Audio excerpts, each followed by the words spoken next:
Along with my European colleagues, we have organised a really interesting and we hope a pertinent webinar session today for you.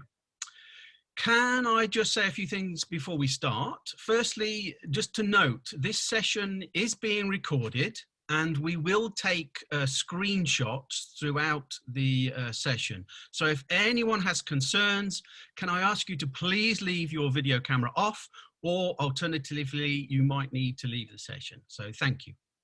So our title for consideration and debate today is Post-Pandemic Practice. Post-pandemic practice in Europe, relearning, rethinking, and reframing. Implications for art teachers. So this will be the first of a series of webinars as the InSEA ERC members would like to invite with them their guests and you to reflect on the challenges facing art and design education across Europe. And not wishing to underplay the very serious impact of COVID that it's had clearly across Europe and the tragedies on many people's everyday lives, we would like to feel and to start to think about the long-term and far-reaching effects of this pandemic and start to obviously think about how that's starting to unfold in schools as they return. We would argue we need new approaches to address some of these inequalities that are starting to appear as a consequence. And InSEA and the ERC would like to bring art teachers together to ensure that they play a leading and pivotal role in pushing for change. This is a moment where we must come together to ensure that art teachers are supported in dealing with change and offer approaches to challenge established ways of working, thinking, and being in our schools. This series has been deliberately designed to bring European art teachers together to form an alliance and to share good practice for art education. We hope to celebrate innovations and foster interconnectedness, as well as move into the next phase of a kind of response and recovery. So today, the webinar panel and its presenters will offer national perspectives from different European Council members, including Finland, Germany, Greece, Hungary, and the UK. Each nation will have 15 minutes each to present, and we will have at the end about 30 minutes for questions and answers. So can I ask you to use the chat box? Open up the chat box, and each time a different group will present. Could you put your questions into the chat box, and the chair, myself and Ernst, we'll do our best to try to facilitate and enable your questions in the last sort of 30-minute sector. So let's begin. Can I ask our first group from Greece and Maria to switch on their cameras and mics and introduce themselves and begin? Thank you, everybody. Good morning. I'm Maria Letsiou from InSEA. And today we're pleased to welcome 3 art teachers from Greece, Ms. Celine Botsford from the Art Education Network of Syros Island, Ms. Margarita Stavraki from the 2nd Junior High School of Kalamata, and Ms. Evgenia Pala from the 1st Experimental High School in Athens. And today they will be sharing with us the expertise in dealing with distance art learning. In order to engage you in an interactive activity, I will share with you in the chat a link of a paddle platform, but Ms. Botsford will give you the further instruction on how to use it. Ms. Botsford, welcome to our webinar. Hello and thank you. It's a real pleasure to be here today. I'm just going to share my screen with you all. So I hope you can all see the first slide, which says in Greek, "Μένουμε δημιουργικοί," staying creative. This is an art initiative that was launched in the very beginning of March this year, where a major lockdown came through to Greece and all our schools were shut down. When our schools were shut down, most of them were not prepared for this, and they did not start online education immediately. And when they did start, unfortunately, the art lessons were very, very slow to follow. They pretty much started in the end. As an art educator myself, working in schools, and as a parent, I was worried about primarily not so much the academic gap that would happen. I was worried more about the limbo and the loss of sort of routine within the day. I've also have the Art Education Network of Syros Island, which holds art education programs for children and adults, live ones obviously, which are free of charge on the island of Syros. It's in a village called Posidonia. I decided that we're not going to be stagnant at this point in time, and we are going to launch Staying Creative. Now, this was the first online project in Greece, which started to engage with all of the children of Greece on a daily basis. What I did was every day we uploaded a new theme and we had a new exhibition. The themes we used were very easy to follow, so a young child could follow these themes. They had an academic aspects. We talked about other artists, movements, themes, a lot of visual material. And the materials they were using were materials they could find at home. That was very, very important, such as making glue from corn flour, for example. And very, very important was also the last bit. They reflected the quarantine situation thematically. That means we had themes such as drawing my own bedroom, which was huge, as children were starting to see their surroundings in a completely different way. We had themes such as drawing the view out of my window here. At this point in time, we had children engaging from all over Greece, and it was very, very interesting because they could put their name and the place they were sending the picture from, and we could see a view outside their window. Obviously, we had academic references such as Matisse's windows for things like that. And then we had subjects such as I'm a superhero, which of course we had a lot of coronavirus superheroes, and we also had simple superheroes who saved cats, which was very sweet. At this point, we had almost 410 participations per day, submissions per day. So you can imagine hosting an exhibition every day that had 400 pictures in it.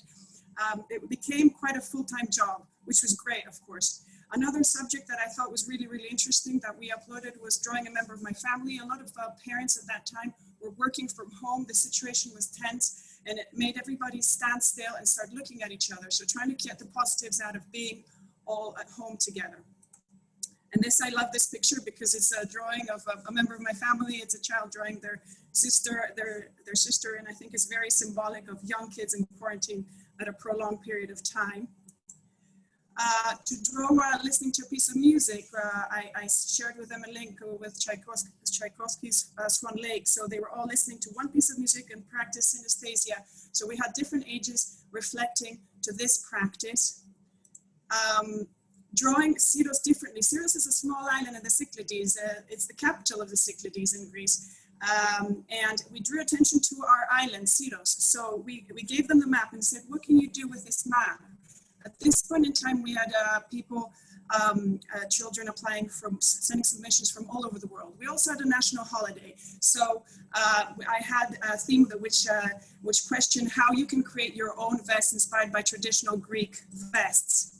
Now, the most important thing I believe throughout this project was that we had, obviously, as I told you, up to 110 submissions per day, but we ran for 2 months straight. You can imagine for about 60 days, every day, uploading a theme, keeping kids occupied, and having an exhibition every evening that they can look at with their parents or grandparents and siblings, and having their work uploaded online. All this was done in our Facebook page of the Art Education Network of Syros Island. The three most important achievements, I feel, were that they created a daily routine and a sense of satisfaction for their achievements, which is vital during this time. Children and adults to start seeing their surroundings in a different light and to create a support platform. We were talking with parents through messages, and they were chatting under the exhibition, so create a huge support platform. Now, what I'm trying to do, we would like to do now, is sort of an interactive project. If you have a pen and a piece of paper, whatever it is to look at the big elephant in the room, which is basically the screen. I'm teaching high school students as well, and I held a lesson through WebEx, through which we said, right, we want to practice life drawing, and we're looking at this screen. Why don't we take advantage of it? So I would like you, if you'd like, through the process of this webinar, to be drawing the screen. And we have created a Padlet, which you will be able to find the link of in the chat, where we would be you can upload your pictures, or you can send your pictures to the email you see here that will be put in the chat too. Everything will then be uploaded at the Art Education Network of Syros Island, Instagram. You can find us here on these addresses I've sent. And I'm really, really looking forward to your drawings. Thank you.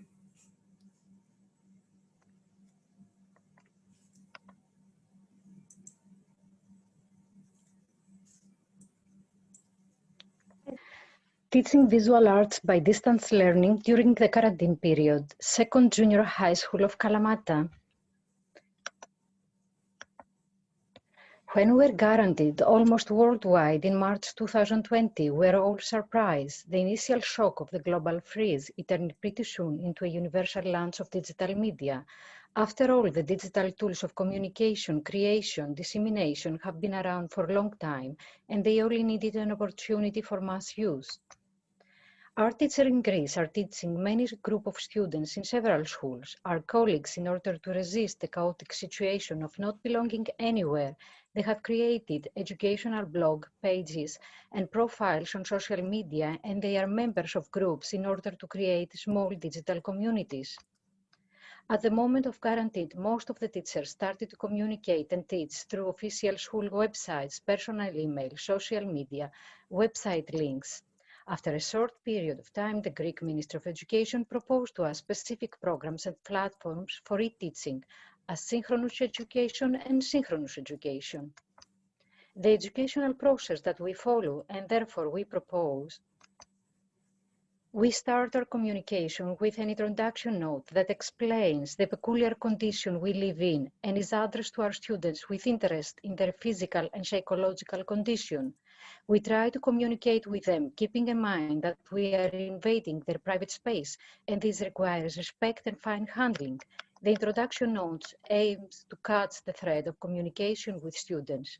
We try to reintroduce the lack of physical contact by opening the access to us. This is the basis for activating students. We give to our students choice between pairs of exercises, urging both of them to be done if one wants to experiment and work more. Somehow we intervene less in their plentiful time, giving them freedom in managing it. We make sure that the exercises are of a different nature, for example, a skill exercise or an exercise of imagination or expression. Our students choose what they like best, but also can learn something extra in case they decide to make them both. We introduce our topic theoretically. We present the technical characteristics that we concern us, suggest materials accessible to students, and encourage them to use the material of their choice. During our online teaching, we can give more examples based on our students' interests. We present examples from artists with similar work or students' work. One idea is to exhibit one of our own artworks or a piece that we especially love, so that our students feel that we are both exposed. Virtual exhibition, digital art archives help present our topic. Support can be given via synchronous messages, e-class, or synchronous and asynchronous messages via email and messengers, and live on WebEx with the tools that it offers: drawing, whiteboard, audio discussion, visuals, annotation tools, chat. And here is an example. Strengthening students' engagement. We try to engage our students by giving them options, choice of exercise, material, delivery time, even projects of their own interest. We present our topic with an iconography that touches their aesthetic references. We are accessible. We respond with solutions to their own aesthetic concerns. We encourage them to use technology creatively. We present digital artworks.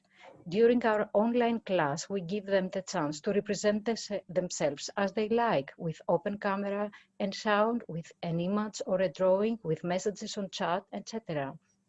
We ask frequently questions and their contribution to the lesson by following the list of their names naughtily. We divide our class to smaller groups, and we get active students to approach the inactive. We try to overcome our students' technical problems. We also ask help of our classmates. Our goal is to encourage the development of a small digital art community that will be fueled by the art course.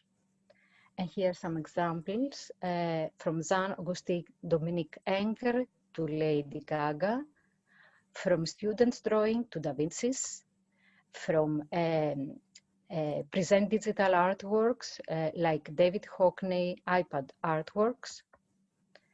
We collect our students' work in the form of is meeting from time to time, and due to COVID we couldn't meet anymore. So after a period of shock, we decided to have virtual meeting every week on Wednesday evening, and during these meetings we also exchange our experience with the strange situation we all faced. And in this talk, Tim presented some of his works he did at school, and I think they were so exciting, and that's why I suggested that he could do a presentation here in this webinar. So I would like to give the floor to Tim, and thank you for joining us. Thank you, Ernst, for these nice words. Now, I hope you can see my screen now. And I want to introduce some artworks by students during homeschooling at our school at the Wittelsbacher Gymnasium in Munich. Now, I'm going to show two topics. Topic one are the Corona monsters, and topic two are love letters. Instead of showing a whole bunch of very various topics, I want to concentrate on these two. And I want to say some words about the specific condition at our school. Now, first of all, is we have teacher training for art teachers, and I'm a teacher trainer as well. So we had the very difficult situation of having young teachers just started their work at school. They were just coming from academy, and they had about 1 week of teaching experience when the lockdown came. So we had to teach those ongoing teachers as well of how to teach and how to struggle with a lockdown situation. And so the following lessons are all together with Ronja Bernhardt, who was my one of the young teachers who were just learning. And at our school, the subject art has a high reputation because of this teacher training. And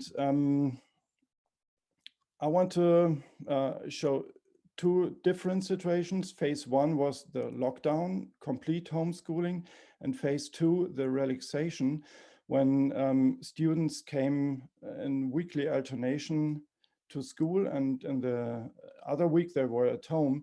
And I want to face this topic because I think it's most likely to come back to this situation again, more likely than to a complete lockdown, at least in Germany. Phase one was the expression of the unknown, the expression of fear, the expression of how everything changed. And the relaxation, we try to come back to a kind of normality, to give structure, give the feeling of school being quite normal again. And phase one, so the Corona monsters, I'm talking about kids aged 11 to 12, grade 6, and they had the task to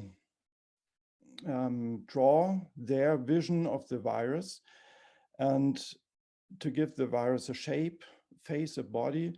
And I want to show some of the results the kids made. This is a girl. She interpreted the virus of some kind of an animal with a lot of arms and legs, and here some signs that are connected with the situation here for verboten. I think everybody understands. Abgesagt means yeah, things cannot happen anymore. Here's some more pictures of the virus, and you can see how different kids come to it, how different they approach the topic. Here, some you see they kind of do it more in a comic style, maybe inspired also by more common images of the virus that they also find on Instagram or Google. And here getting more personal, more individual with, and I like this one very much because it doesn't look like a virus anymore. It's more like a monster. It's more like maybe in middle age, the people facing pandemic situations interpreted this and interpreted their fears and the unknown into a kind of a dragon or a monster. And also this one I think is very strong. And in the second step, the students were supposed to show how the virus spreads into the world and the danger it affects everywhere. And so about the surrounding, we tried to communicate very close to the students. They send us their pictures, their drawings, and we reacted to them more or less immediately, but very individually, and gave them tips to how they can improve or how they can get on. So it was real art lesson. And here you see how they put the virus in the city. It's not Munich, but it's and it can be any city, of course. And I think this one is also very interesting because you can see the dimension of how big the virus is and how small people become. And the force, the power, the destructive force the virus has. And maybe you recognize this picture. It's from the girl in the beginning and the next step. And let me just go into some details, which is very interesting. She has different roles of people. Here, the reporter, or this one, Infizierter, so someone who is infected with the virus. Also, this couple here, they don't recognize anything, what's going on. Dicker Chef, which means he's the chief, whatever. And here, someone fainting, and this old lady says she's already seen things being more dangerous or being more, whatever. And closed shops. So she interpreted all what's going on in the city, in their life, into this painting, drawing. Okay. And this is also from the boy with the monster, with the and how, like tentacles, it destroys everything. Now, next step was changing also the material into everyday objects. So the students were supposed to choose objects from everyday life and transform them into their monster, and then making photos from it. And we reflected it with Archimboldo, because he did, of course, not with a virus, but transforming fruits or objects into faces. And here, this is what the students send us. After putting the objects to the virus, they were supposed to destroy it. So the kids were empowered to gain sovereignty again and to beat the monster. This is another student. And here you can also see very nice the action. Our intent was to not only give the kids the possibility to express themselves, but also to do things they would do in normal art lessons as well, yeah, like choosing objects from the same color, arranging them, so that they also learn something about the practice of art. And I like this one very much, because you can see also how she went through decisions. First, looking for objects in green, then in red, same student, and then arranging them to a, I think, very expressive figure. And here you can see her destroying her monster. I think some of her siblings or parents made the picture. Okay, some more pictures here. Now, the second task were love letters from Cleopatra and Caesar. And now we have a different situation. Students came back to school for in a rhythm, in a weekly rhythm, and the classes were divided into two teams, and we did this situation in team teaching. Like the group that were at home, they were taught by video at the same time, like the group that were in school, they had presence. And team teaching worked because we were two teachers, as I mentioned before. And we divided the task into parts. Part one was the students were supposed to write a letter here on the right side, a love letter from Cleopatra to Caesar, or from Caesar to Cleopatra. And on the left side, they were supposed to do a drawing and also to do some research about the historical background, and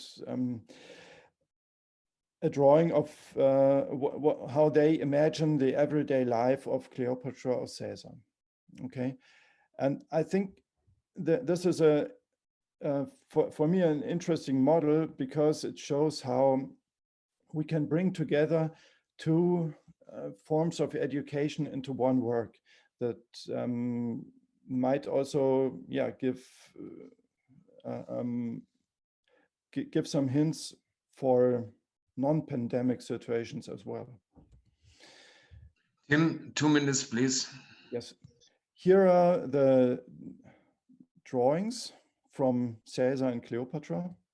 And these are the letters. I translated them into English. And of course, the kids are in an age where love and all this is just on the way to become interesting for them, and maybe this expresses also in the letters. Here, I like this one very much. I don't know if you can read it on the right, because yeah. So one more.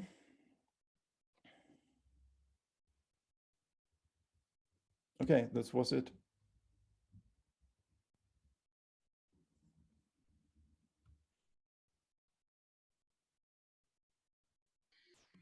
Okay, thank you very much, Tim. I think this was fascinating examples.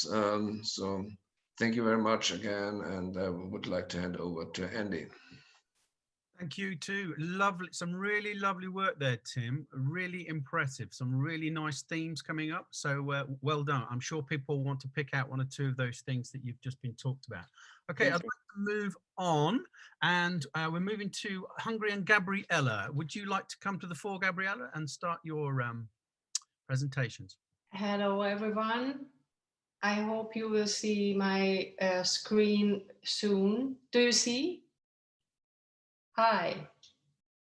My name is Gabriela Pataki, one of the 3 InSEA World Councillors for Europe, and I teach art education in 2 Hungarian universities. I will speak for my almost 40 art teacher training students, and I will be their voice now. And it is my pleasure to be able to speak after Tim.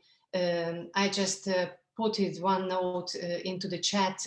We had also 2 big phases in our last semester, but in Hungary, the first one was euphoria and the second was disappointment. Maybe we will go into details later in the question session.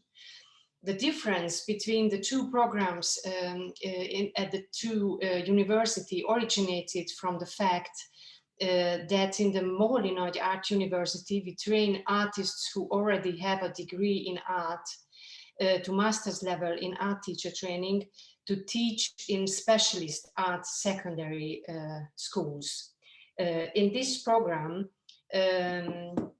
art is the purpose of education. At in the other university, the ELTE talk, we train the students to be primary and secondary school teachers, where art is a tool rather than the outcome.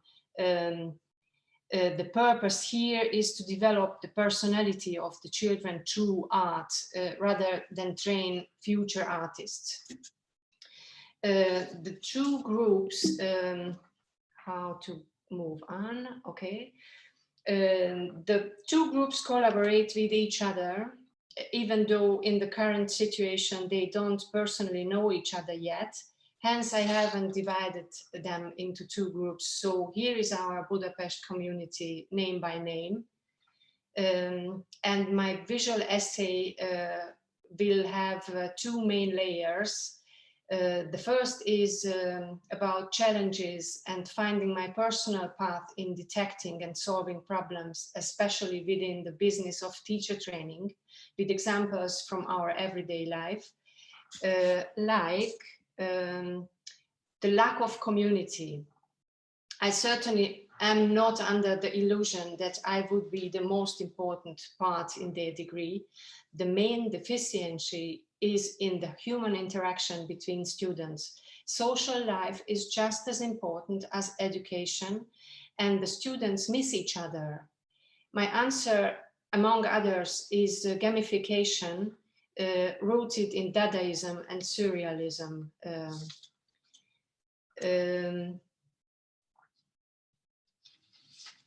Collaborative online teaching techniques like flipped classroom, team teaching, and others were a big help in the last semester and nowadays also. Communal virtual museum visits and organizing, curating exhibitions like a film club. There are thousands of offers what and where to see, but students are often helpless about how to process them. Collaborative, preparation for the future, local outdoor art projects for community building was important and is important still. Aspects of equal opportunity is a very important issue in our programs nowadays. We don't have enough knowledge about living in poverty, even in the heart of Europe. And if you are asking me about local possibilities and local circumstances, poverty is a problem. And I think not only in Hungary. The second part, the second layer is about how my students from the two different universities see and process the characteristics of remote teaching, while they learn and practice their future profession day by day during our surreal circumstances, depriving them from the freedom they are used to. In this weird situation, we try to make advantage from everything, and networking is extremely important. We have started an InSEA collaboration between Hungarian and Japanese art teacher training students in 2017, which has been very active since. The coming visualized mind maps and card games are not only messages from my students, but they give you an insight of the current phase of our international dialogue, changing the experience phenomena in art education during the pandemic, to help finding new ways for development together. Let's see the visuals from the point of view of the future generation of art education. I tried not to speak, just show you the messages.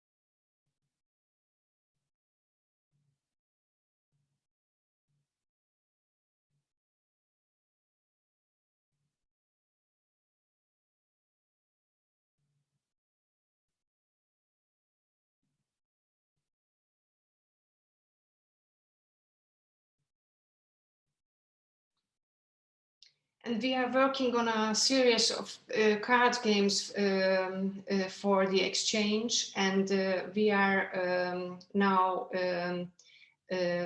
ready after the second week of the semester with the first design of the card game pictures, but they are only the first Dixit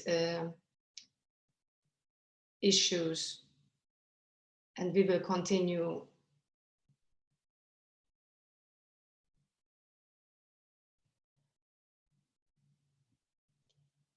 As next, I offer an insight into our built environment research with our students, which describes the environment students have to use outside school buildings or university. I will show you how we investigate the new normal by looking into new creative spaces. My students let you come into their personal studios, which have no similarities to the romantic art studio vision we were used to. These are elements, these coming elements of our ongoing diagnostic research of how art education spaces have changed recently. To capture the change in the environment of our art studio, we use questionnaires and iconographic methods, among other qualitative methods. Using a few typical examples, I would like to show, first of all, how children create their own workspace. Here, simple for the first impression, but the context and the narrative is very important. Strictly copying the school patterns, these 6-year-old twins could only go to school for a few months, and they reproduced their conditions they loved at school, at home as well. Another typical example is in another family, the children build their ideal study or creation spaces. This is more exciting because of the autonomous space building of the children. And then now look into my students' rooms. How do our everyday living space transform into creative studios.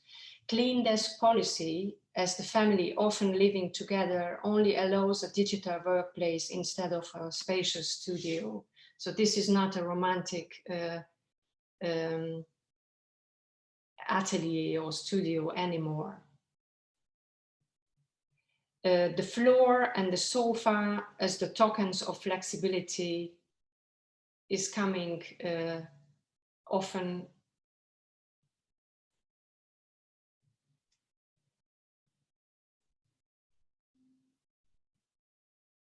And then slowly we will go outside.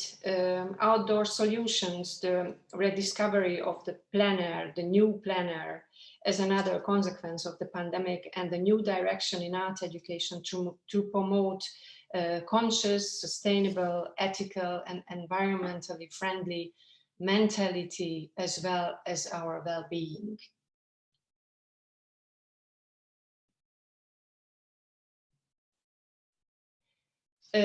My last two slides are two kinds of metaphors. One of my own daughters created a picture which depict us, her parents, and all my students are visible in this picture as well. Lockdown or no lockdown, this picture describes the current situation for all of us. As a consequence of the pandemic, borders ceased to exist, time disappeared, and our work has seeped into the most intimate parts of our lives. Where is the famous formula from the labor movement: 8 hours labor, 8 hours recreation, 8 hours rest? The other metaphor is from Budapest. We already placed Budapest on the map of the first slide of my presentation. Now I will zoom into the facade of the recently refurbished building nearby.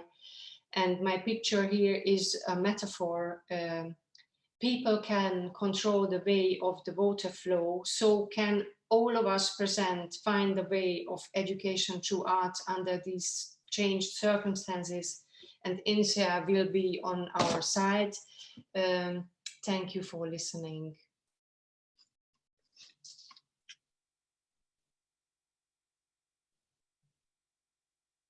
Thank you, Gabriella. Can I just say some absolutely wonderful, wonderful metaphors for us all to think about. I really enjoyed seeing some of the things you do in the inside, the outside, particularly interesting the idea of the personal studio. So I'm sure there's some great questions that people want to think about with regards to that at the end. So well done, and thank you once again.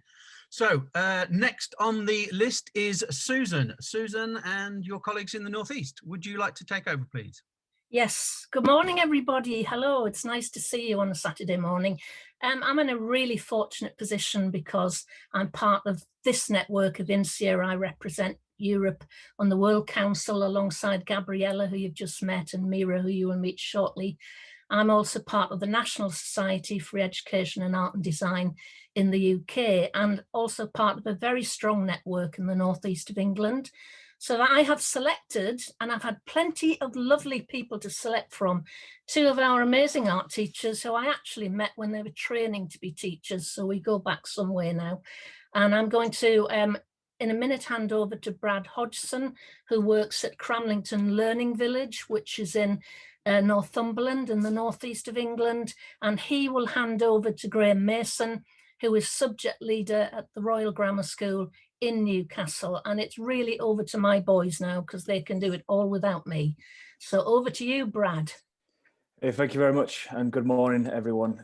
Yeah, it's a bit of a bleak morning over here in the northeast. As Susan says, yeah, I teach at Cramlington, which is it's a very large school, and I'll just share my screen with you guys very quickly, if I can. You should be seeing my screen.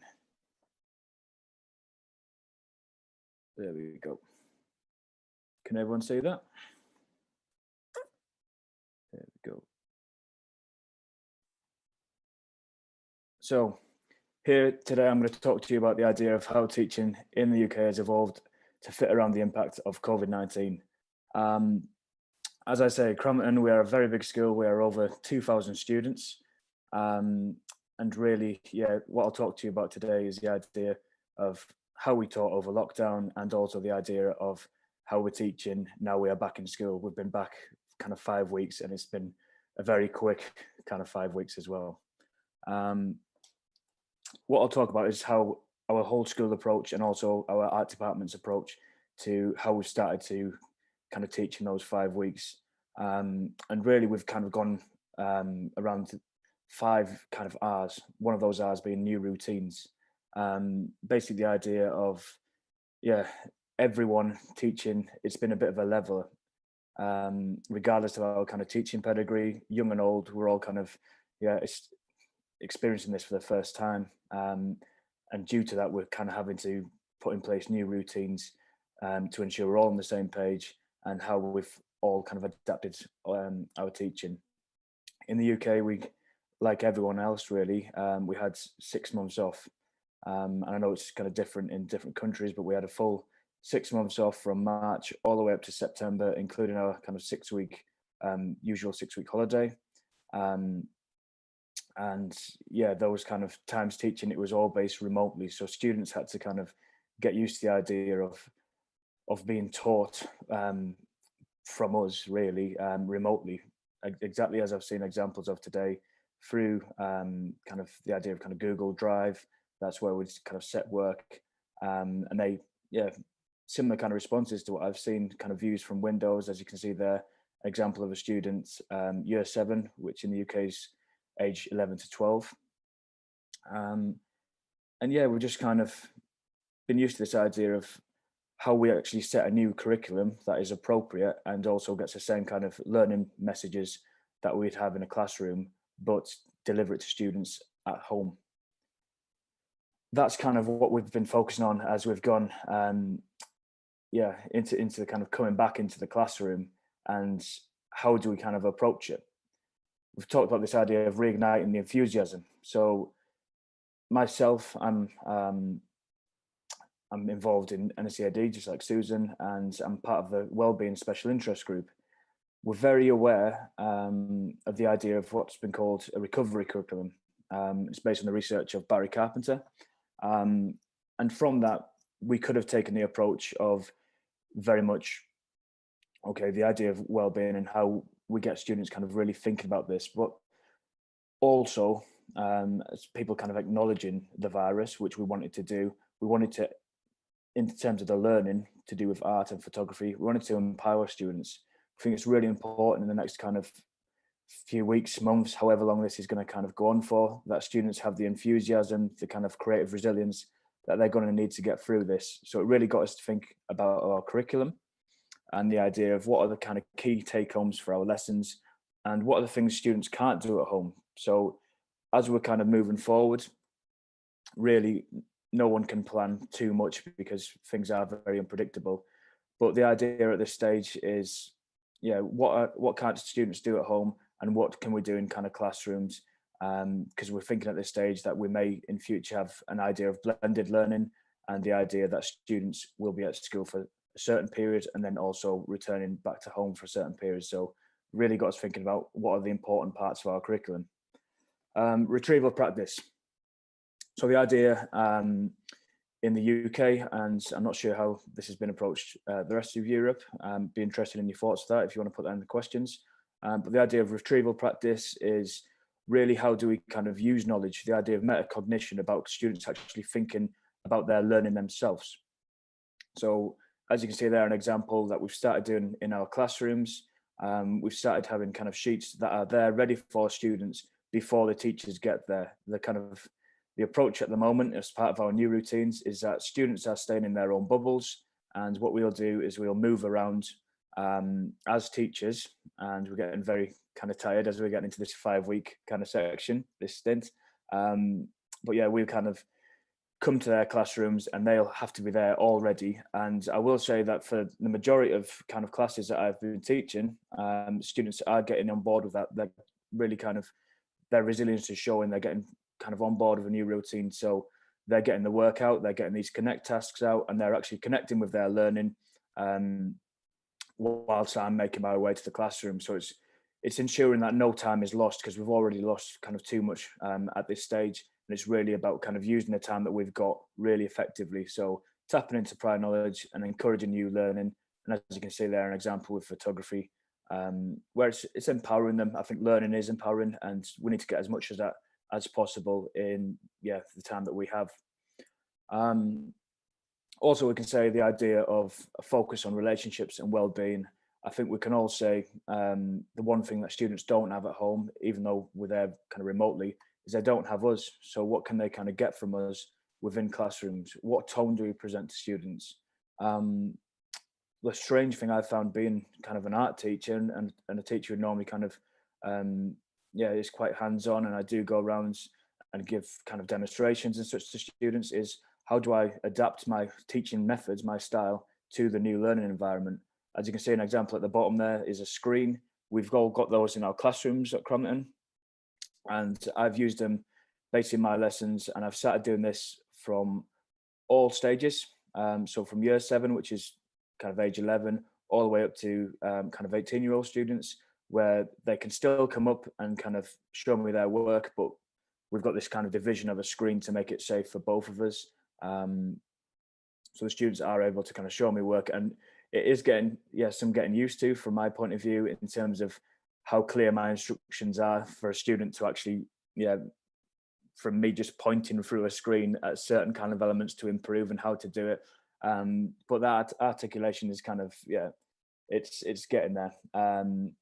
In terms of the well-being, I think, like I've already touched upon, the idea is even though in the UK we've had our 6-week break and we've been back after that for 5 weeks now, it is very tiring, and there's been no let up really in terms of rest. A lot of teachers like myself, we've not really had our usual 6 weeks off where we're able to go and travel and kind of reinvigorate. We've been focused on how do we come back and make the most for our students. So a lot of that has been, like I've said, redesigning and reshaping the curriculum moving forward. What do we need to kind of teach and reinforce? So really, it's been kind of that focus, rather than having the kind of 6 weeks, it's been focused on like the next steps. What are our kind of plans? So as well, it's having a plan A, it's having a plan B, a C, and a D, because the kind of the shift at the moment is, how do we plan in something that is ever changing, that week by week is a completely different picture. One thing we've done as a school is we've set up our own YouTube channel, and we're adding kind of resources there that in the kind of the situation that students were to be kind of sent home, they get the same experience they would at school as they would at home via our teachers in our department, providing demonstrations that kind of provide clearer examples for students to follow at home. And they're also kind of getting booklets and such with extra information to help them. The future, so this is me kind of finishing up, but thinking about this idea of with reshaping the curriculum and what do we need to teach and kind of move forward. I've put in there a picture of Ed Van Monk. That was him, his self-portrait after the Spanish flu, and I think you can look at him, you can think, you know what, he looks a bit tired, he looks a bit worn out by what's happened, but he's still got the colour there, he's still kind of there as an artist. And that's kind of what we need to be kind of working on, this idea of what are we going to do, what are our kind of key messages for all our students, and how do we kind of keep the colour, keep the kind of the excitement there as we move forward. It's been really interesting today to hear everyone's kind of inputs and different kind of concepts, and also kind of to see how this has been a bit of a leveler, how everyone has experienced similar ideas as we've gone through. There's just a few links there, and I'd like it if you could just kind of jot those down and kind of keep up to date, because it is a case of of us networking really, and kind of keeping in touch and keeping informed with each other. So that is me for today, but thank you very much for allowing me the opportunity, and I look forward to everyone else. Thank you.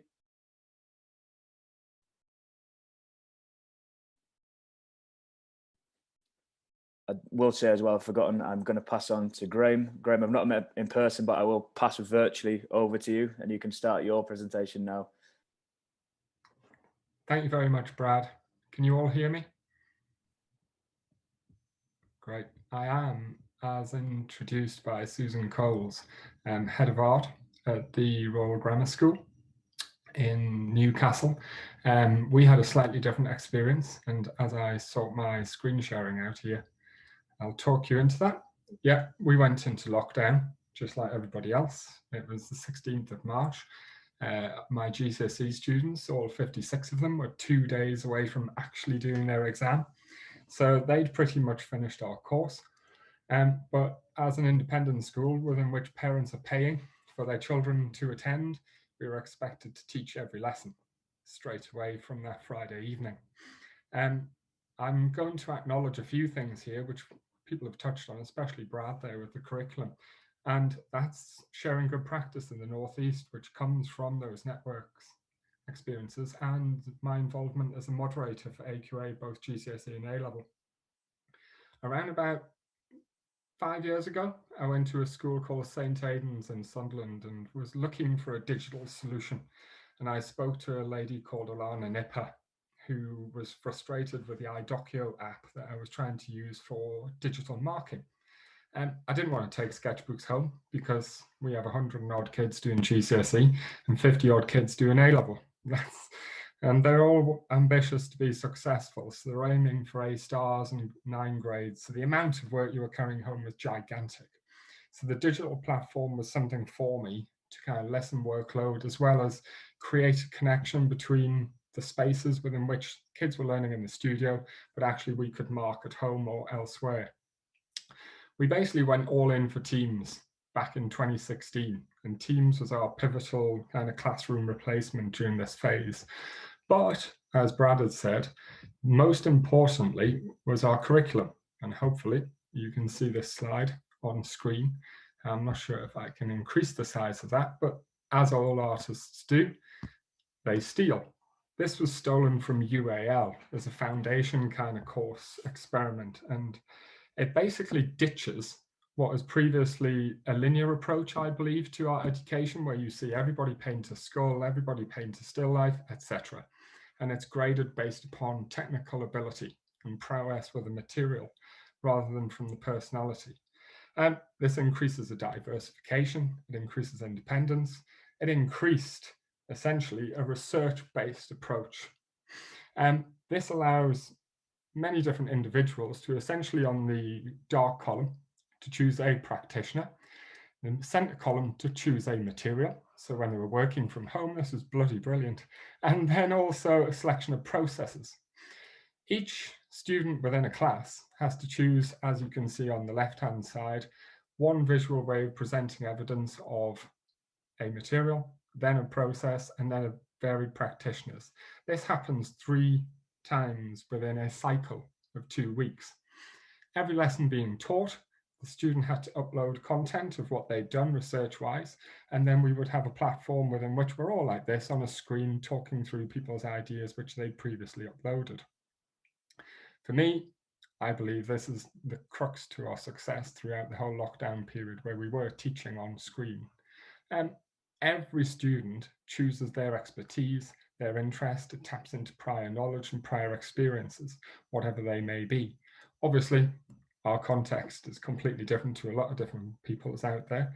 And the context of that is as students have been to a lot of places. They've seen a lot of art, they've read a lot of books, they have access to many different devices, both technological as well as analog in terms of books and libraries. Therefore, they drive their own curriculum.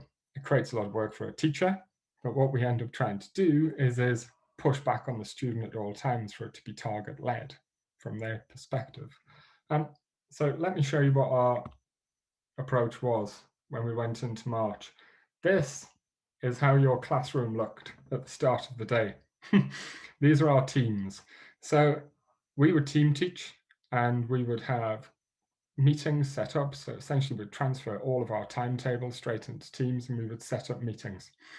There were rules in that, which other people have obviously spoken about. All cameras had to be on, all work had to be uploaded at least 24 hours before a meeting starts so the teacher could see what was happening. The student would have to identify 3 things which they were going to select in terms of to talk about as the center of a critical discussion. And they would also have to offer 3 certain refinements or improvements. And really, all we had to do there was kind of be that friendly face. I'm not arrogant enough to think that anybody could teach my class, and I'm not arrogant enough to think that I could teach anybody else's class. During that lockdown phase, we wanted to see our kids wanted to see us. That's what people missed. That's what kept us all going. That's what gave us a thumbs up. So if I move across slightly in that slide, you'll be able to see that team leads you into a OneNote screen. This is what OneNote looks like. This is our didactic space. This is our marking space.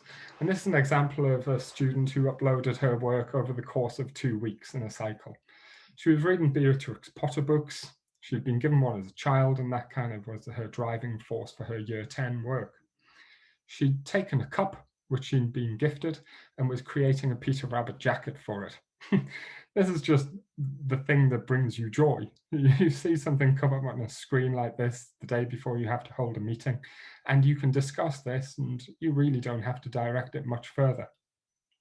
But it's there for everybody to see. It's shared. During that Teams meeting of 20 students or so, we would have 5 groups. 5 groups that sit on the channel at the side would all have their own discussions before meeting the teacher. Therefore, all you're really doing is fulfilling that role that you're often taught about in teacher training, is to be a facilitator. You sit there as the central point of view, just providing the smiles, the enthusiasm, the encouragement, and the pat on the back. Now, the camera has to be on. It has to be on. There are stories there of people sitting just listening, maybe playing Xbox, maybe eating dinner.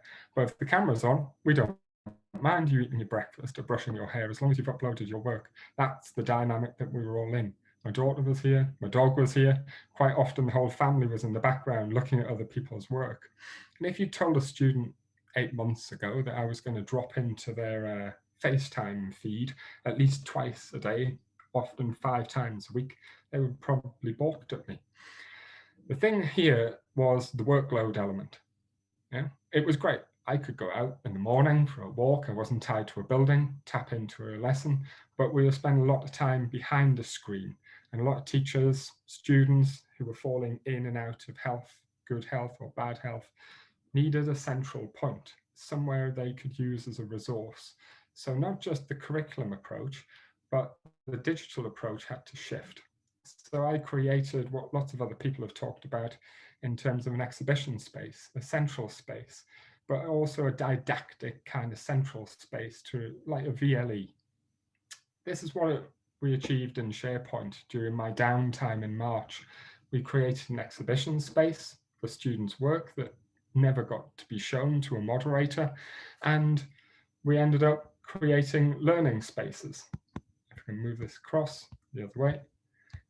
It became a platform to celebrate our studios, and you could click into your year group option, and you could click into the studio within which you were supposedly previously sat and create that as your virtual backdrop, kind of like replacing what you would have had even though you weren't around. Graham, apologies to interrupt, but we need to start to wrap up because I'm going to do that. So it became a platform within which everybody could upload pre-recorded content like YouTube, etc., as well as share the works that were going on during the lockdown phase. This continues now. Every single lesson I have is still based on Teams meetings. So some students are in, some students are out. So it is the blended kind of curriculum process kind of future that we're involved in. Okay, thank you. That is great, Graham, and obviously Brad. Susan, did you want a concluding comment very briefly? Just to say thank you very much to both of them. That was fantastic. Thank you. And I'll see you soon around. Wonderful. Thank you very much. So moving on, we're going slightly more north of Europe, and we're off to Finland. And Mira, you are up with your group. Thank you. Thank you, Andy, and thank you for all the previous presenters. And good morning from Finland. It's been wonderful to listen to these presentations this far, such great and innovative work in a difficult context during difficult times. I'm very, very impressed. So my name is Mira Kallio-Teivin. I'm a professor in Aalto University and as mentioned before, one of the 3 InSEA World Councillors for Europe, along with Susan and Gabriela. And I have invited 3 highly experienced and fantastic Finnish art teachers to join us this morning and share their post-pandemic experiences as art teachers and discuss what kind of real learning and rethinking the professional practices required this year from them and how that has changed their teaching, perhaps for good. So the presenting teachers are Sanni Virtanen from Ruusuvuori School, which is in the city of Vantaa, very close by Helsinki and part of the capital area. Elina Ylitepsa from Tähtikunta School, which is very up in the north in Lapland, in Sodankylä. And then Matteus Pentti from Ylästö School, also from the city of Vantaa. So I am now turning to Sanni. So please, Sanni, the floor is yours. Thank you kindly. It's been really interesting. I'm going to share my screen now, hopefully.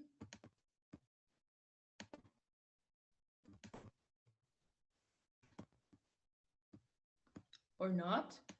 Just a moment.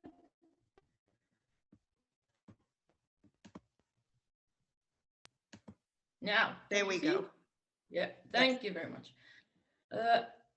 I'm choosing a slightly wider perspective to this now. I hope I'm not going too far from the core, but listening to all the expertise and the greatness of art education here, I chose to show you something a bit different.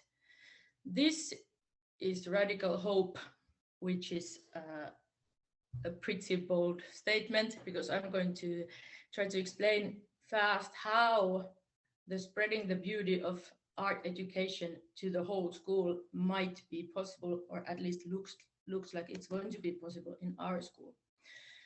I'm an art teacher first, but then also my second big passion is climate education. I believe in active citizenship, and that is what I've been doing for the past years.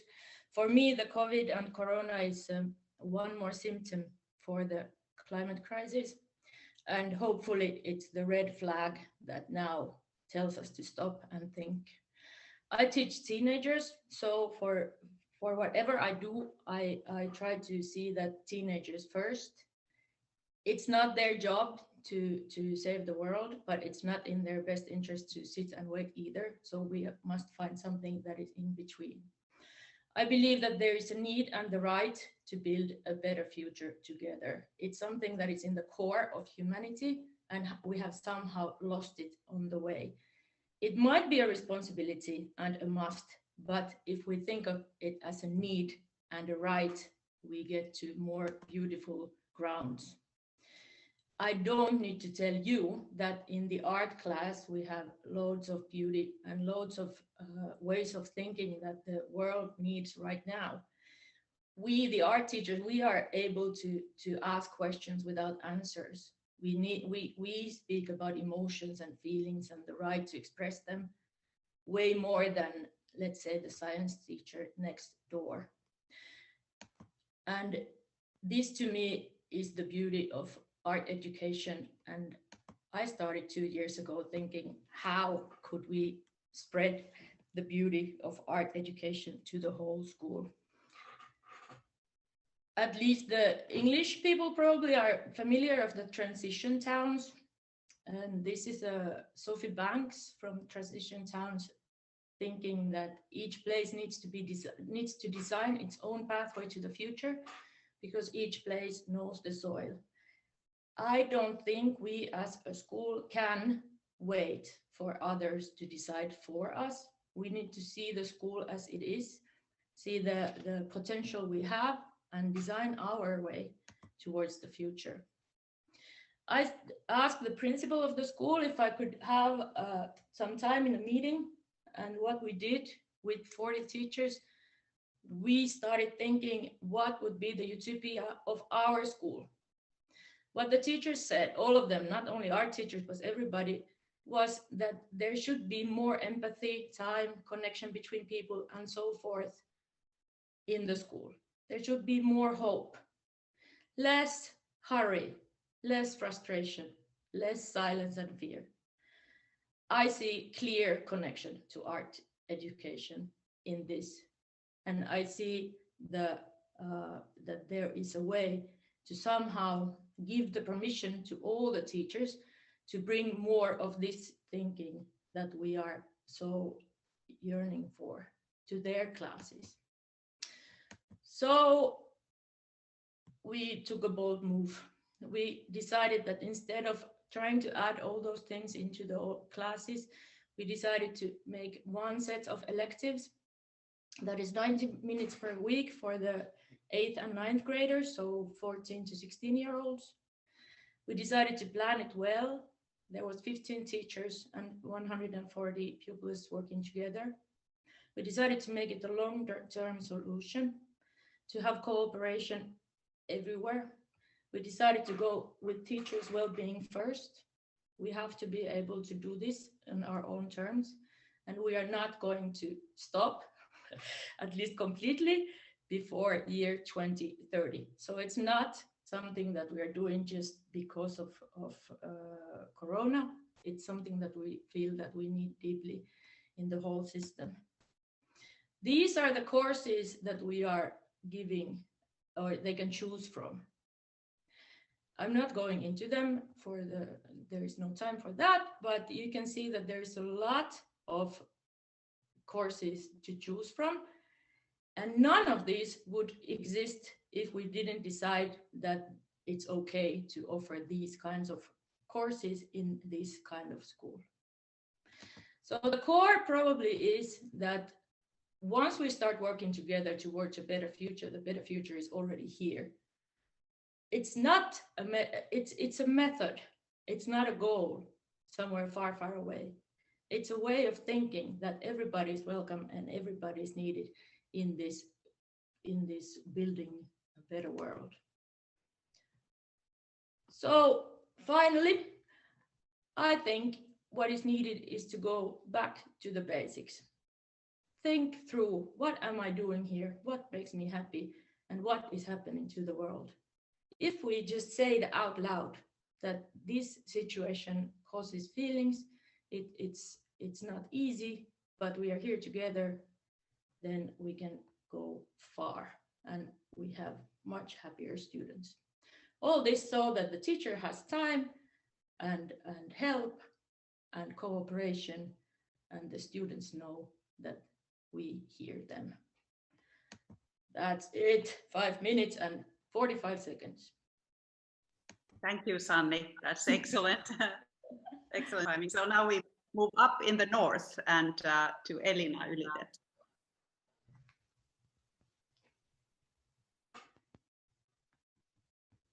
Just a minute, I put my clock for measure 5 minutes. Okay, hello to everybody, and let's start.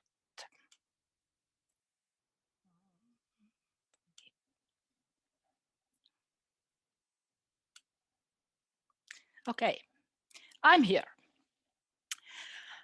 Sodankylä is here in North Finland, and it's size of at least my, and now it's hope you see, because in my screen your pictures are in front of my picture, but Sodankylä is size of Belgium, same size almost. And if we go to, for example, art museums, we have to go to foreign country if we are in Belgium, because we don't have museums in Sodankylä.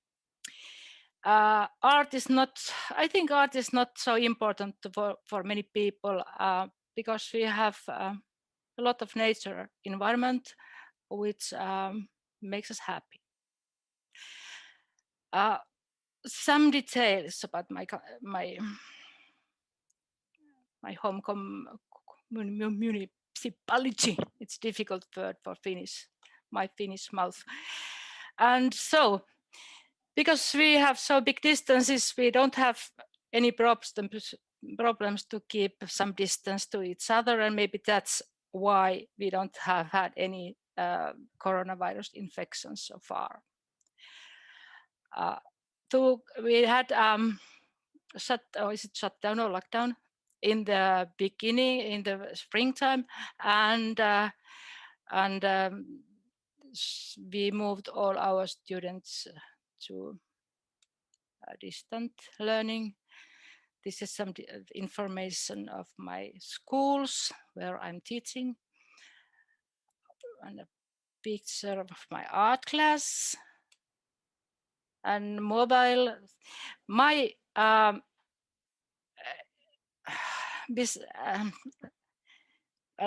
alongside my work as art teacher, I have been a digi tutor. So my point of view is a bit to that direction too. We shared during a week computers to families who didn't have our laptops. We shared, and if they hadn't laptop, or if they hadn't enough laptops, because some families can be very big here because of reasons. And so we use Teams and Office 365. Thank you, Graham, for introducing it, so I don't need to. And this half year has been very big holistic experience, and it's very, very difficult to tell anything about it in 5 minutes. So I don't introduce my student works and all the problems and how we solved them, but shortly I used a lot of photography, art made stuff you can find home, drawing, sugar, snow, everything like that, toilet paper, those, what is it in English? I don't remember. Okay, and that's how my job consists today. I still do some digital work. And what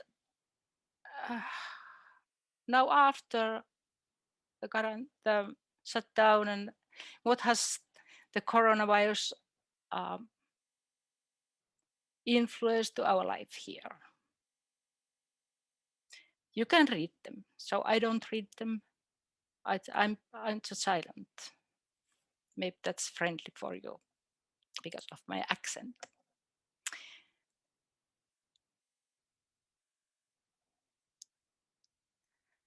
We nowadays we wash our hands before when we start lessons, but we don't use antibacterial cleaning systems to avoid you know, the resistant microbes. And our life is maybe a bit like it has been before. This is from Facebook. Kind of meme. So this is situation now, but as we know, it can be changed. And I think about the IT technology, that it's good for us. It brings world closer to me. I can speak here to you now. But because we have a lot of minerals in our soil, we have rich soil, so we will have mines, and we have them, and we will have more. And I'm a bit worried about things that people think that digitalization and electricization, electric cars and things like that are environment friendly. Because if we build a car, old-time car, we need 3 kilograms of copper. If we build a electric car, we need 330 kilograms, I think. And if we build a truck, electric truck, we need 3,000 kilograms of copper. So there's something to think about in this. And that's, today I'm a bit more worried about that than coronavirus. My clock doesn't say anything. Do I still have time? Oh, didn't I? You've got about a minute. If you could wrap up, that would be really good, Ellie. Thank you. Oh, yeah. I didn't remember to put it on. Sorry if I took more time. I'm watching you. Don't. Bye. Okay. Thank you. Okay, thank you, Elina. That was it was great and very different situation up there in Lapland than it is in the central of Europe, as you could see.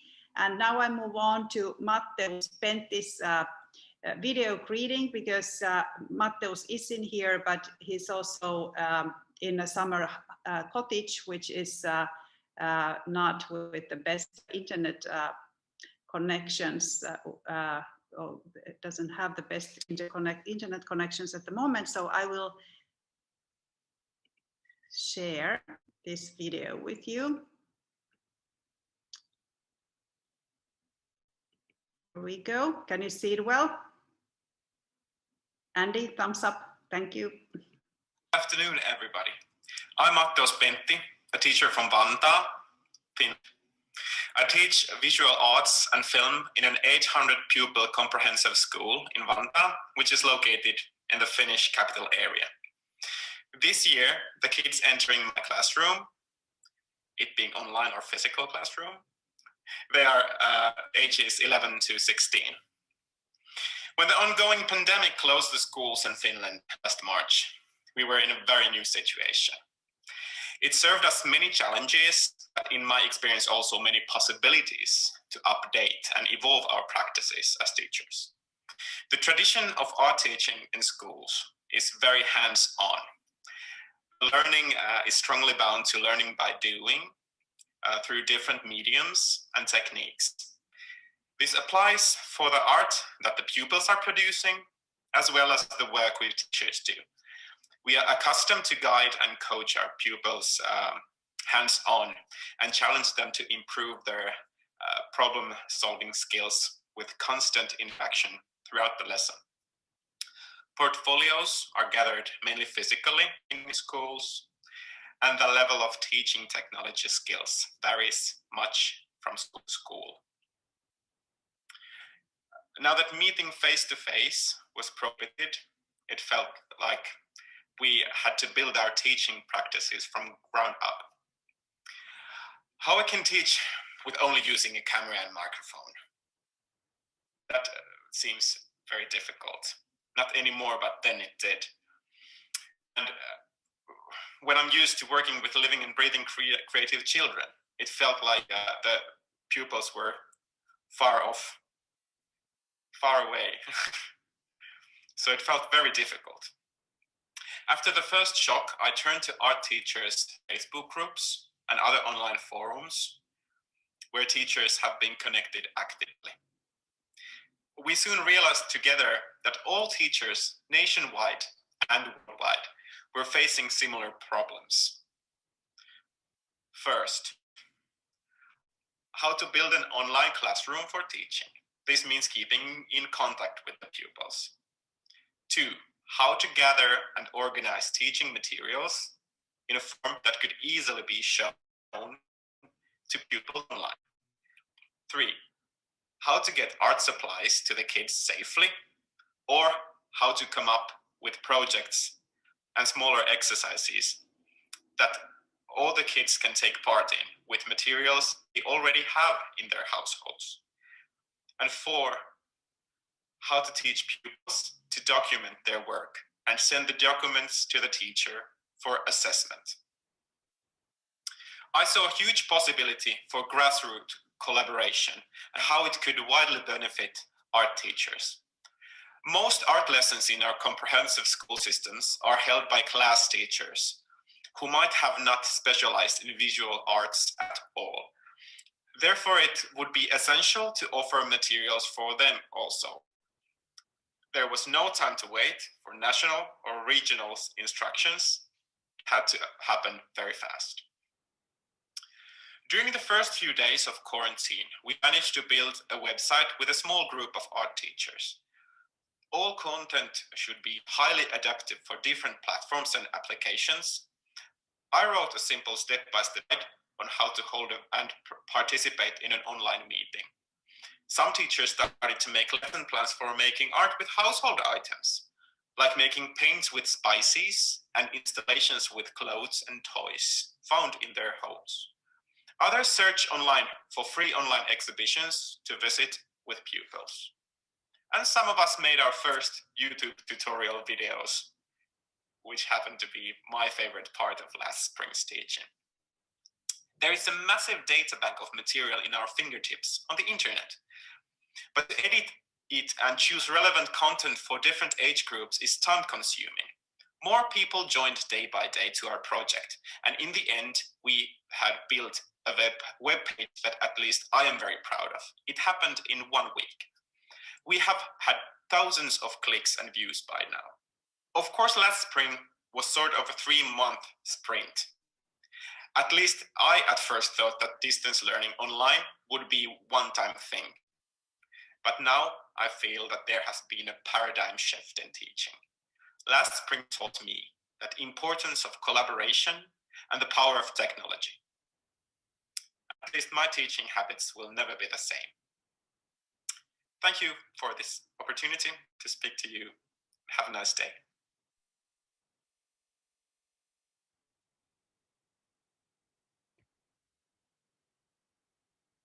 Okay, thank you. Thank you, Matteus and Sanni and Elina. And I think our time is up. So I turn to Andy at this point. Thank you. Thank you, Mira and Kitos. And let's move to back to my group. I'm going to cut mine a little bit short because I can see that we're running out of time, and I don't want people to miss the opportunity to share. So I am going to be a little bit speedy on mine so that Kate and Beth get to be able to speak.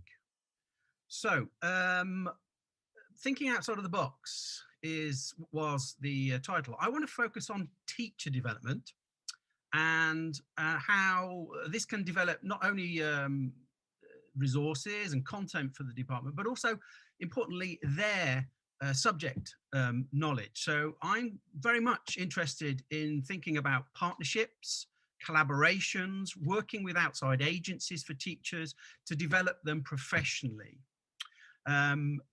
Very much thinking about their own practice, their making, their own subject knowledge. And by taking part in a community of practice-based teachers, this can empower. This can also drive and personalize their own needs within their different contexts. So basically, I'm getting people to think of outside the box to empower teachers, thinking about grassroots sharing as an opportunity for enabling and facilitating change. So I'm going to start with a little story. A story about a university, a school, and an art gallery coming together to develop a network for artist teachers, which started about a year ago, but then continued throughout the pandemic and throughout the lockdown.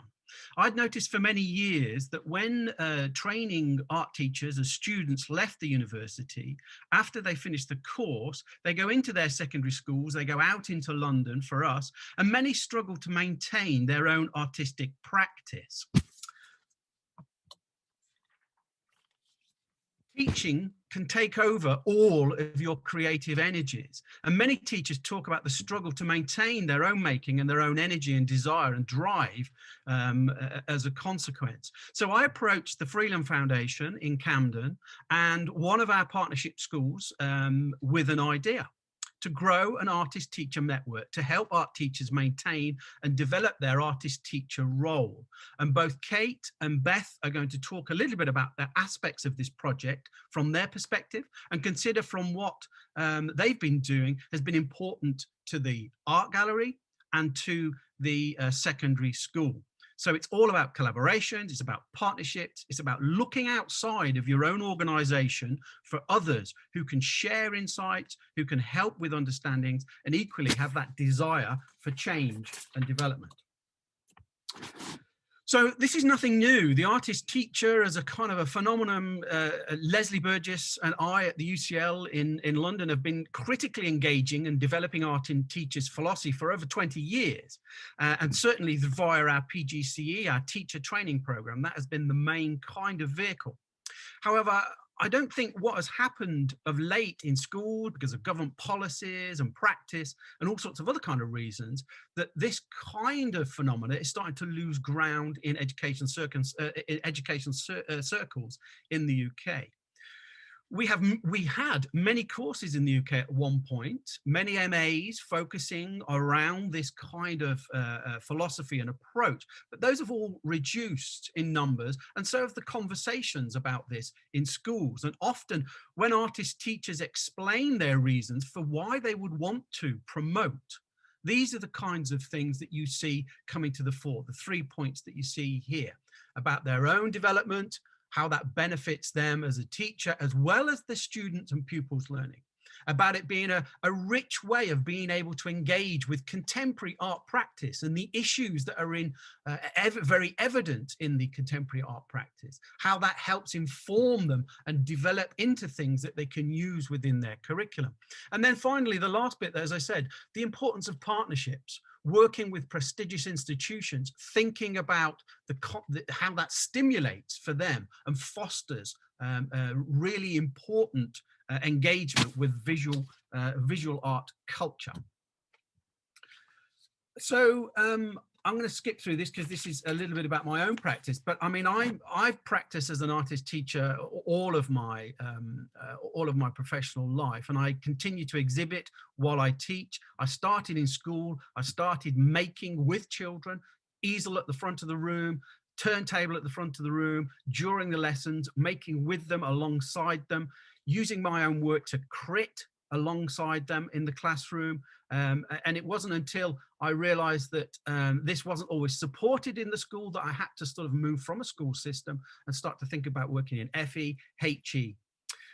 So why would I want to advocate developing this kind of notion of a community of artists and a community of diverse practice? It's been a long established thing for me, and increasingly that's what we've been trying to do with the Artist Teacher Network in London. Thinking about these ways of engaging and developing our own personal practice, thinking about the relationships and the tensions between the teaching, the education, and the making has formed many of our discussions. But importantly, this network has been led and run by the teachers. It's a very sort of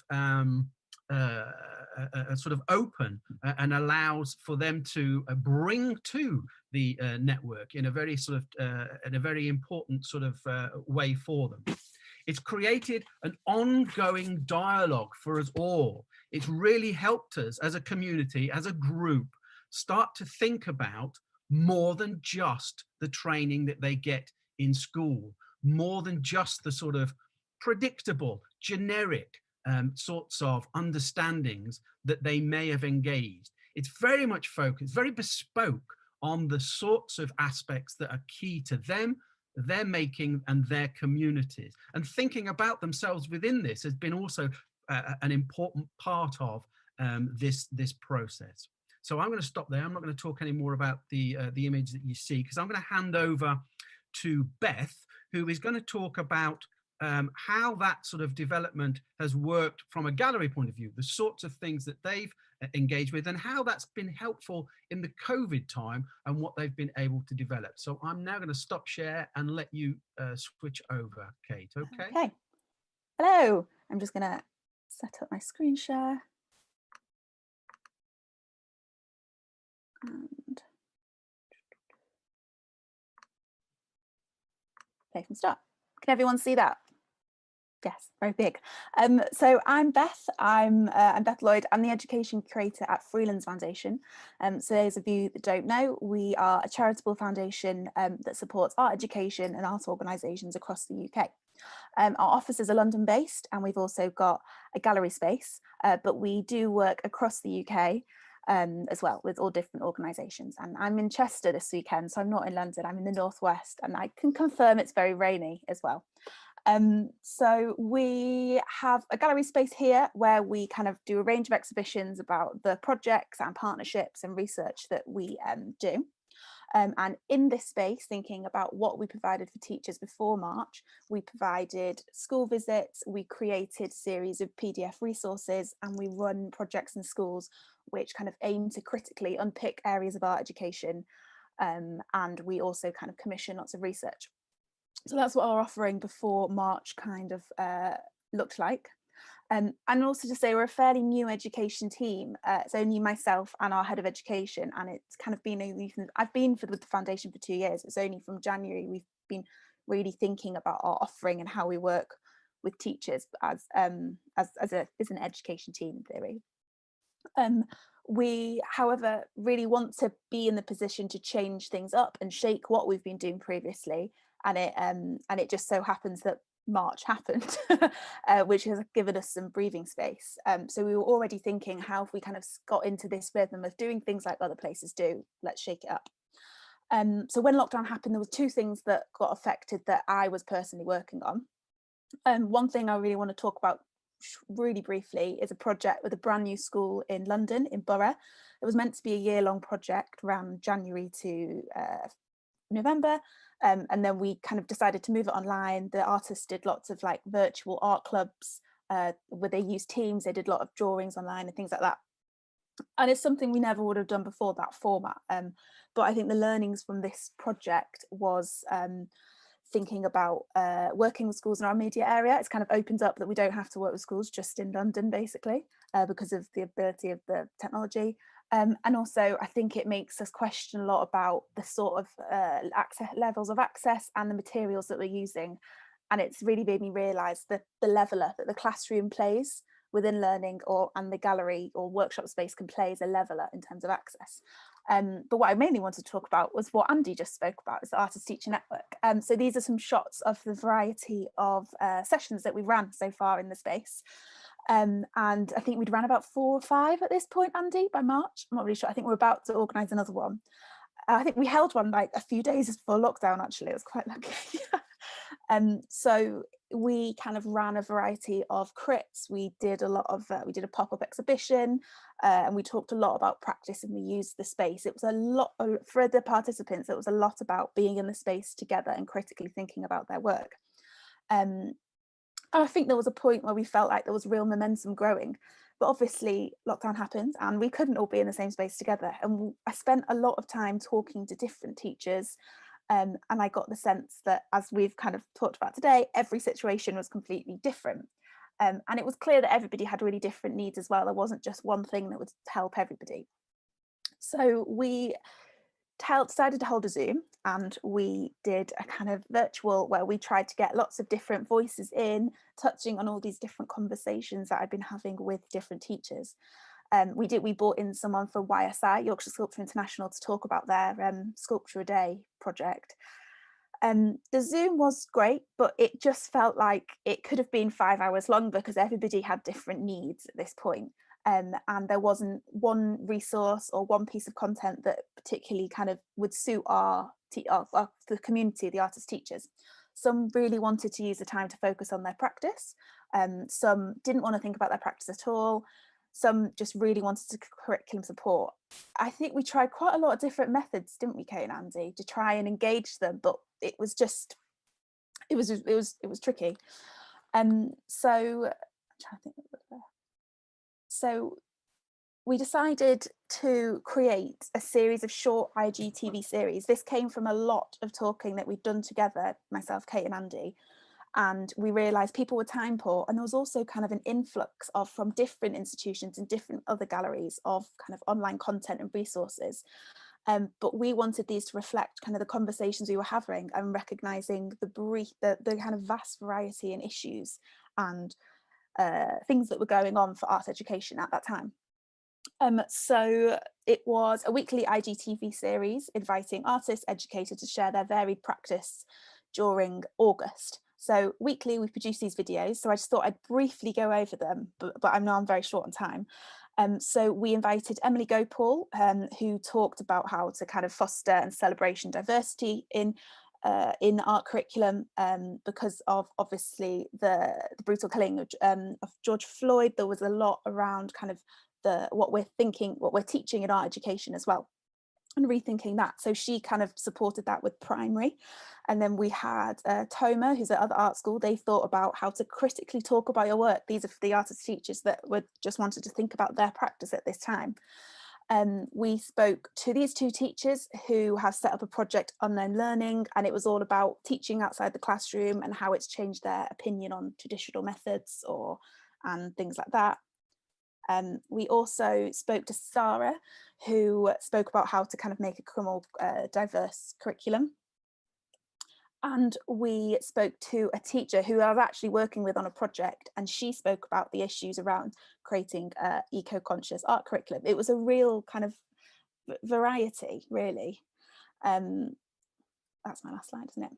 And I think, sorry, it's kind of, we're hoping to grow this as well. So this is obviously a pilot series that we ran, and we really want to kind of continue this.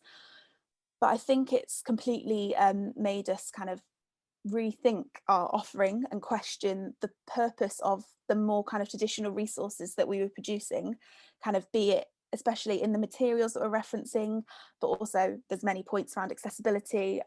As Susan mentioned, kind of the access to internet that's kind of maybe become more apparent as well, and the differences. And yeah, we are looking at extending this this kind of series. Sorry, 2 minutes. Yeah. And it's quite. I think we're starting to engage. I was part of a critical friends group with teachers in Yorkshire on Thursday, and kind of critically thinking about how we can adapt one resource for many different needs. So I was looking the National Art, Creative and Cultural Education Survey. They kind of did some feedback in the last few months around how galleries and teachers were working together, and they was kind of saying how kind of using thematic approaches, kind of and things like providing videos and interviews and things like that, and kind of providing more of a menu. It was a menu of well-pitched options that they quoted, and yeah, and quite a lot of teachers referred to that as using kind of film, so kind of giving starting points and then teachers can kind of adapt it. But I personally don't feel like for us there's kind of one way that we can we can't really go back to the traditional ways that we were engaging with teachers. Even when lockdown is over, I think it's totally changed our perspective, and what we can actually offer has to be kind of detrimental, as Andy said, on partnerships, collaboration and being part of networks and really understanding. And yeah, it's a bit of a shame that it took this for us to really realise. Okay, Beth, thank you very much. All of this can be found on the Freelands website, but also on the Instagram site at art_artist_teacher_.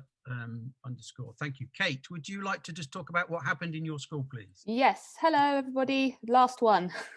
I'm going to share my screen, desktop, share. Right. Present. Can everybody see that? Yeah, all good. Okay. So I come from the school part of our artist teacher network, whereas Beth is the gallery, Andy is university. I'm a secondary school teacher in Southwest London, and this presentation is more about what we've taken from lockdown and what we've taken from being away from school, and how we can actually kind of change this new academic year as we are all back in school. We are all we're in bubbles, and it's quite a surreal experience, but thinking about creativity as an artist teacher, I definitely feel most creative when I'm in school with my students, and it's joyous to be back working in classrooms again. I wanted to think about some key things that we're kind of focusing on moving forward, and that is a focus on building resilience in our students, building confidence in themselves, having a lot more fun whilst we're doing lessons, remembering that less is more. a lot of people have been talking about slowing down, and I think that's very relevant and very important. And also just thinking about how we can change the world with our students. I wanted to touch upon something that we do with our students a lot, which is called process workshops. We do this normally with older students, but this year we're going to be doing it with the younger students as well. We do a series of workshops based on how you think, how you develop ideas, and allow that process to overtake the outcome. So it means that we are kind of focusing on art being something about living in the world and reflecting upon the world rather than a subject or a job, which is what our students are so preoccupied with a lot of the time. We want them to use art as a way to be better people once they finish school. So we do workshops like this, which are very fun. This was yesterday, where we do a 1-hour exhibition. They have a space and a random word, and they have to make an exhibition in response to that. It's physical and it's engaging. So within our bubbles, we've rejected technology whilst we're in the classroom and just gone as physical and creative and social as possible. And it's been really good fun to be doing these things again. It's very different. You know, there's lots more rules, lots more limitations, but we're doing what we can to just be as in the moment as possible with our students. Obviously, during lockdown, at the same time, we had so much happening in the world in the news, which our students really were affected by. And one of my focuses this year is to take a step back and help our students process what's happened. So this is an example of a poem and a photograph that one of my younger students kind of shared with me in response to her worries about kind of racial inequalities, social inequalities. What really stood out to me in this poem that she sent me was that line in red that says, "The lack of awareness taught in our schools, and it needs to stop." And I was really like moved by that. And we've been talking a lot, you know, I've been asking her for advice on how we can do things better for students like her, young Black students, women. I love her recreation on the right here, where she was talking about being a woman, being Black, and also feeling that that apple represents not being able to speak out and say how she feels a lot of the time. So yeah, we're doing some exciting things with that. These are some kind of various very strange portraits that students sent in over lockdown. And for me, what makes me happy is it's a focus on meaning, on what's happening in the world, rather than making something pretty and making something cute. And I think that our responsibility as teachers is very much to help these students process what's going on and take charge and make the changes that need to happen, because in my opinion, they're our only hope with everything that's going on at the moment. And yeah, I'm excited that they're going to kind of take over from us. In terms of our resources, we have really gone online, and I think it's been very interesting what people have been saying about access to technology, because there is a reliance on that now, and it makes me very nervous. The inequalities in our students' access to things at home is very clear now, and I really want to think of some ways of ensuring that all our students can access everything that they need, whether they're at home, in school, whatever situation. The online social media resources are incredible. Like some on the right there are just some good ones to look at in terms of diversifying the curriculum and approaching some of these topics. And I just wanted to finish by saying that's our Instagram. So that's my Instagram. That's our Lady Margaret School Instagram for my art department, if you want to see. And then also, as Andy and Beth were saying, that's our Artist Teacher Network Instagram as well. It's a really wonderful thing, and I hope some of you will access it and it will infuse some creativity from you. So thank you. Thank you, Kate. Thank you, Bev. Basically, just to summarize, to say, I mean, this is a piece of an ongoing project. What it looks like in the coming months is still very much about the discussion within the community, very still a conversation with the group about what their needs are and how we can support and facilitate each other in that sort of community of artist teachers. So I'd just like now to go over to Ernst, who is going to give us some questions. So if you would like to, Ernst, maybe give us a few that you've picked out from the chat and maybe direct to the different participants. Thank you, Ernst. Thank you, Andy. So I'm a little bit worried about the time because it's already 1 o'clock. So perhaps this is more a kind of summary or wrapping up. So what I learned from this session is very different aspects. So the first one is that it was often mentioned in the chat and also in the presentations that we have a lot in common. So on the one hand side, so the experience are very similar everywhere. But on the other hand side, what we learned, from instance, from Lapland is that there are also huge differences in respect to the specific situation. And this is also learning from the soil, that we have very specific situations and we have to look for solutions in the specific situations. So I think this is perhaps the main aspect in the beginning. Through the pandemic, I think we face a kind of change of paradigms. And I think we have really to look at this in a very good way and what we can learn from this. And I think after the pandemic, if we do a good job, arts education will not be the same as it has been before. So one point is really that we learn, I think, a lot from this potentials what the digitalization offers for art education. And they were very interesting and very inspiring examples, and thank you very much for those. For instance, for the collective diary in Greece, the communities, the social media, a new learning, what was mentioned in the UK, hands-on on nature, but also in respect to the digitalization, that we also have to look at nature and this experience, the sensual experience. So from this point, I think in respect to the format of arts teaching, we have to learn a lot from the experience we are now collecting. And my main issue is now, how can we save this experience? How can we really collect what the kind of experience we have all over the Europe, and how can we develop a kind of new format of art education into the future, relating to these different experiences. So this was the first point, the changes in respect to the formats. The other one is that we have that we face a change in respect to themes or to the content of art education. And here I found very inspiring.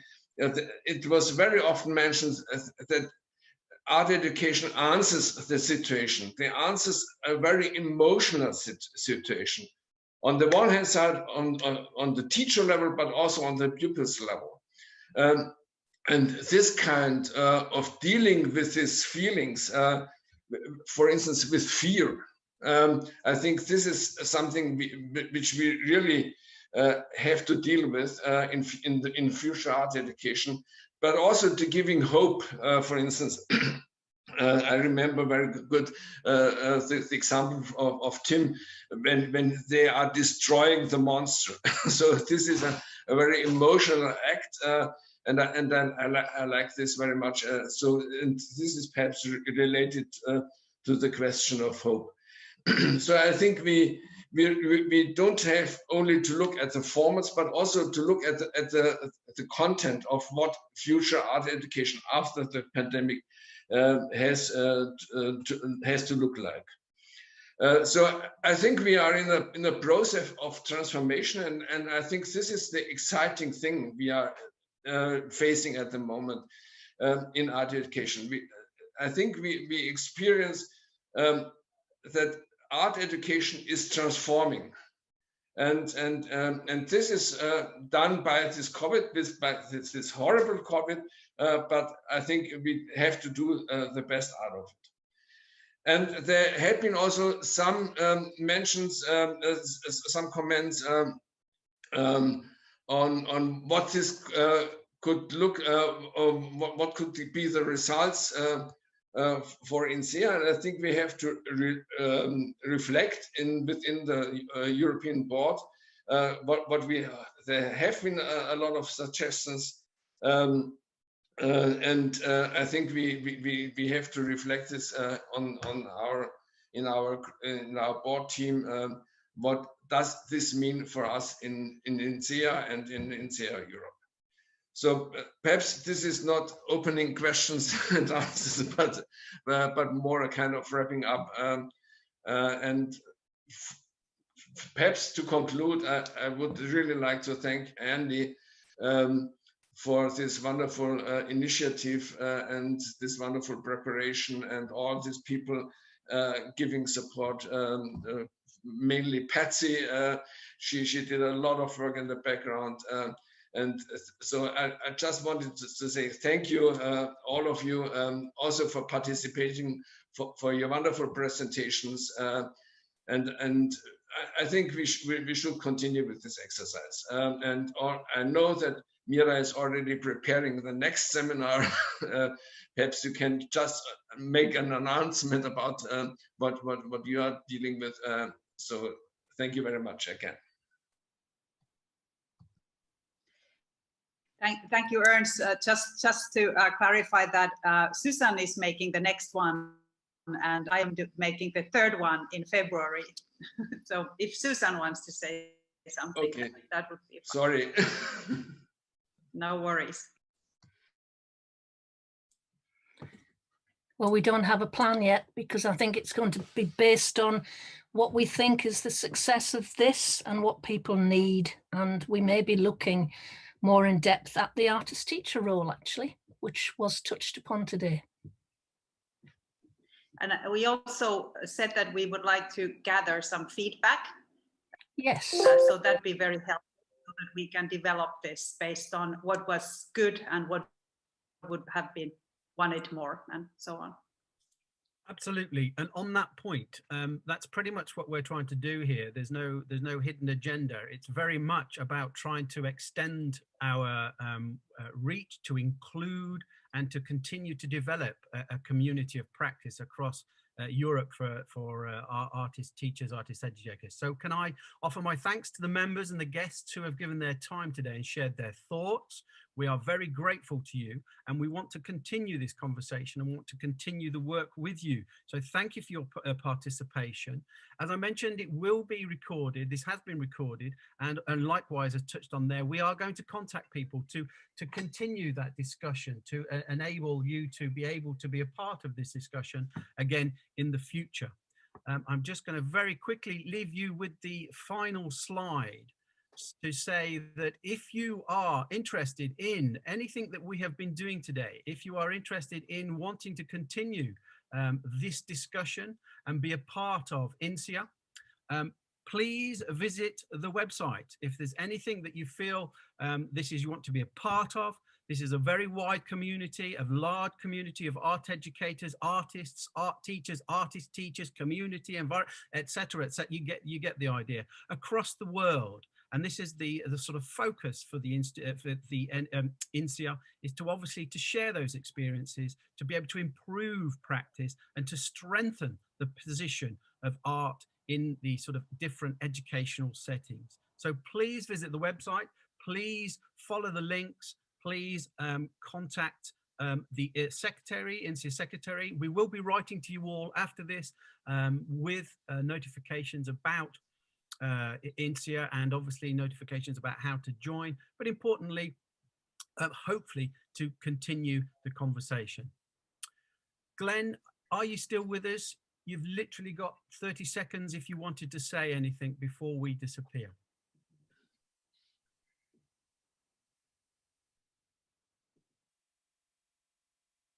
That leads me to think Glenn has probably disappeared. So once again, thank you for today. Hello, Andy, I'm still here. Oh, you're here. Okay. Did you want to say anything, Glenn?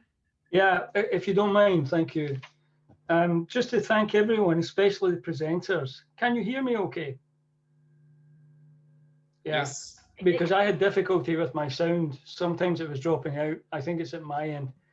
So I just want to thank the presenters, because what's very refreshing about this is the focus that we saw here on what's actually happening in the classroom, what's actually happening in kind of real life, and a focus of maybe a little bit partnership with universities. And so that's great. And this is part of a series, this seminar. There have already been one in North America, 2 in North America. There's one in Latin America just on Wednesday, one in Australia. So it's a series that you have the opportunity to take part in if you are an InSEA member. And I forgot to actually, I know that Andy in his wonderful organization asked us all to include our countries in the screen name. I couldn't remember how to do it, but here I'm here. Okay, I'm in Scotland. And so what I'd like to do is invite you all to join InSEA. If you're not already a member, then please go to this address. It's easy, it takes a couple of minutes, and join up. And the really good news is we're going to offer you a 20% discount if you join after this seminar. And so finally, just very briefly, I want to thank the organisers, our elected European councillors. You've done a fantastic job, as you always do. The European Regional Council, Ernst and his team, and in particular Andy, because this is not an easy thing to put together. He made it look easy, which is part of his skill. So thanks very much, Andy, it's great. And those presenters, if you're not already InSEA members, we really need you. We need your voice. And you can see yourself that this is such a wonderful opportunity for us just to actually celebrate what we do, but also, as Ernst says, question what we might do in the future. So Andy, great job. Thank you very much. Patsy, thank you too. In the background, making it all happen. Great stuff. Thank you. Thanks, Andy. Thank you very much, Glenn. Hope you all have a very good, well-rested weekend, what's left of it, and we look forward to hearing and seeing you all very soon. Thank you.